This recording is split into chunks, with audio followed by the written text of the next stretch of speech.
With the new announcement from OpenAI, MCP has won the agent tooling wars before they even really began. Welcome back to the AI Daily Brief. Today's episode is a lot more technically complex than our normal episodes. I will, of course, try to make it totally accessible and understandable, even for people who are not developers and who are not particularly technical. But before we dive in, I wanted to give you just a little bit of context for why to care. Today, we're talking about an open protocol that has very quickly become the standard for how AI systems and agents in particular are being built. This matters to you as a non-developer for at least two reasons. The first is that the fact that there has been such quick consolidation around this protocol, which is called MCP or Model Context Protocol, is an indicator of just how quickly agents are moving, and more specifically, an indicator that companies in this space would rather move at the greatest possible speed than try to duke it out and try to battle for ownership of key infrastructure. That means in general that you are going to see more agentic applications come to market faster. The second reason to care is that I think that a fair number of you who are sitting there now as non-technical or not developers will find yourself at some point in the next year, yes, I mean the next 12 calendar months, using a tool like Lovable or Bolt or an IDE like Cursor or Windsurf, actually interacting in a meaningful way with the Model Context Protocol. Part of the great transformation that is happening with AI and agents right now is that the breadth of people who can create with code is radically expanding. So MCP may be more directly relevant even than you think. So let's go back to MCP, what it is, what this announcement was, and why the agent tooling wars are over before they began. First of all, what is the Model Context Protocol? Back in November, Anthropic announced the Model Context Protocol, or MCP. They called it a new standard for connecting AI assistants to the systems where data lives, including content repositories, business tools, and developer environments. MCP was trying to solve a very clear need. Anthropic wrote, "Even the most sophisticated models are constrained by their isolation from data, trapped behind information silos and legacy systems. Every new data source requires its own custom implementation, making truly connected systems difficult to scale." There's a great graphic that Matt Pocock shared about this back at the beginning of March. Apologies for those of you who are listening, I'll try to describe it. Basically, he shows two charts together, both of which showing how a coding application or IDE like Cursor or Windsurf gets access to the information it needs to build whatever it is it's trying to build. The first schematic, that doesn't involve Model Context Protocol, shows Cursor having to interact with GitHub, Slack, and a local file system, each through their own unique API. With the Model Context Protocol, on the other hand, MCP is doing the interaction between each of those unique APIs, and the end user using Cursor only has to interact with MCP through a unified API. In short, it makes it a lot simpler to build. Anthropic wrote, "MCP is an open standard that enables developers to build secure two-way connections between their data sources and AI-powered tools. The architecture is straightforward. Developers can either expose their data through MCP servers or build AI applications called MCP clients that connect to these servers." So trying to simplify this even more, programmers can spin up MCP servers for specific tools, knowing they won't have to duplicate that work when the next new agent comes along. MCP you can kind of think of like a universal adapter for agentic API access that's open for everyone to build on. An MCP server effectively converts an agent's request for data into whatever format the API is looking for. Then once the data is delivered, it converts it into a standardized format that's readable to the agent. And this sort of tooling is available for anything an AI agent might want to have access to. That could include API calls to get software to do something, querying a database for certain data, or reading or writing to external memory to assist the LLM. Remember that without having access to tools, LLMs can't really do anything meaningful in the world other than predict the next token. To move from that to agentic capabilities, they need access to tools and resources. Now, MCP had started to pick up steam in the first few months after it was released, and it was increasing throughout the end of February and into March. 2 weeks ago, however, on March 11th, OpenAI released their big agentic tooling update, and many thought we were seeing the beginning of a new agent tooling wars. OpenAI's release included a software development kit called Agents SDK, as well as a standardized tool use access point called Responses API. These new features allowed agent builders to tap into OpenAI's web search and computer use features. Many people thought this was OpenAI trying to build in their own direction. Basically, instead of just adding MCP support to their models, they had built a set of proprietary tool integrations. To give one example, one of the most popular MCP servers is Brave Search, which allows agents to surf the web. Instead of just letting developers access that through MCP, OpenAI appeared to be locking them into using OpenAI's proprietary web search feature instead. And so many thought that we were headed into the beginning of a new standards war. USB versus Apple's Lightning connection, DVD versus Blu-ray. But of course, in this case, there's no hardware involved. The standards war is entirely about software integrations, meaning that it's much lower cost to support both. And that's exactly what OpenAI has decided to do.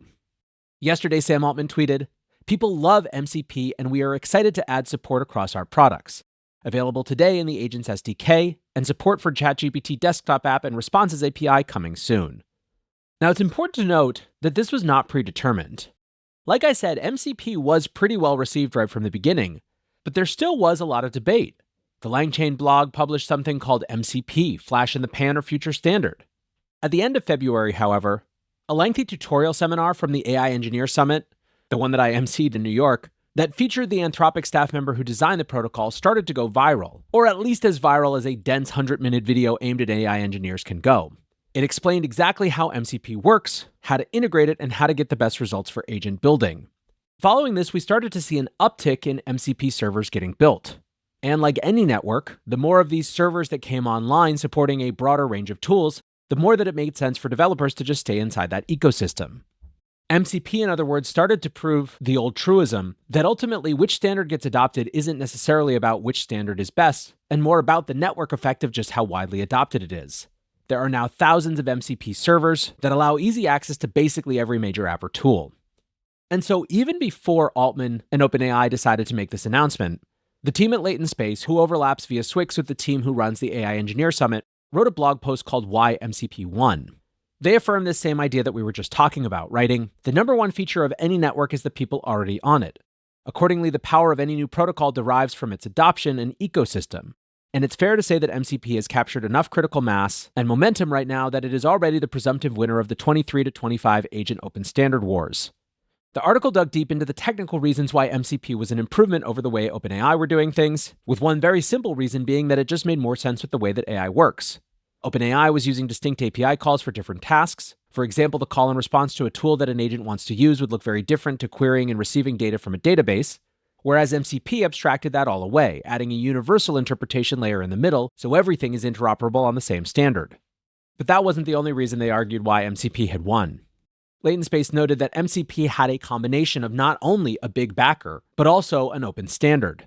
OpenAI's solution was functional but was locked down within the company. To get access, tooling and data companies needed to work with OpenAI on integration. It also meant that additions were relatively slow. In MCP, Anthropic just proposed the open standard and let everyone add themselves. Touching on why this didn't come from one of these smaller companies that were first to market, like Composio, Latent Space wrote, "This one is perhaps the most depressing for idealists who want the best idea to win. A standard from a big lab is very simply more likely to succeed than a standard from anyone else. There's nothing fair about this. If the financial future of your startup incentivizes you to lock me into your standard, I'm not adopting it. If the standard backer seems too big to really care about locking you into the standard, then I will adopt it." Another reason they argued that MCP was a breakout is the degree to which Anthropic has become the de facto model and the de facto brand for AI engineers. We've talked extensively about how much the developer use case has really become the core of Anthropic's success, and that certainly feels like it's at play here as well. If you're interested, the Latent Space goes into a number of other reasons why MCP won, all of which are really interesting. It is behind a paywall, but I highly recommend the $80 or whatever it is for the year for Latent Space. I find even as someone who is not a developer, while it's not technically written for me, it's easily the best place for me to pop into the world of AI engineering and try to wrap my head around what's going on that side of the market. In any case, at the end of the day, the technical and sociological reasons that MCP won aren't all that important, at least when it comes to this audience of listeners and watchers right now. The main point is that there is now a de facto standard for agentic tooling access, and adoption can continue ramping up. One of the big lessons from earlier format wars in tech is that ultimately it doesn't really matter what the standard is. The important thing is that there's a consensus. We now have both OpenAI and Anthropic sending a big signal to every software company in the world. It's time to build an MCP server and let the agents in. You might not notice it happening if you're not in the weeds coding and deploying infrastructure for agents, but looking back in 3 months' time, we are likely to see an astonishing proliferation of new agentic features that are available due to adding MCP support. With everyone now building on the same standard, everyone can optimize in a single direction. Pretty soon, agent builders won't need to build tool integrations at all. They'll just plug into the MCP servers they need and move on. This means that those developers will be starting on first base and can just focus on making their agents work. And that is exactly why I'm so excited about this and why I think it's relevant for you, even if you are not yourself a developer. TLDR, OpenAI has decided that the value of anointing a standard in terms of how much faster it allows everyone to move towards really performant agents is worth more than owning that standard. In just a couple months' time, I guarantee you are going to see the benefits of this by being able to deploy agents that would not have been possible otherwise. Anyways, friends, that is going to do it for today. Appreciate you listening or watching as always. And until next time, peace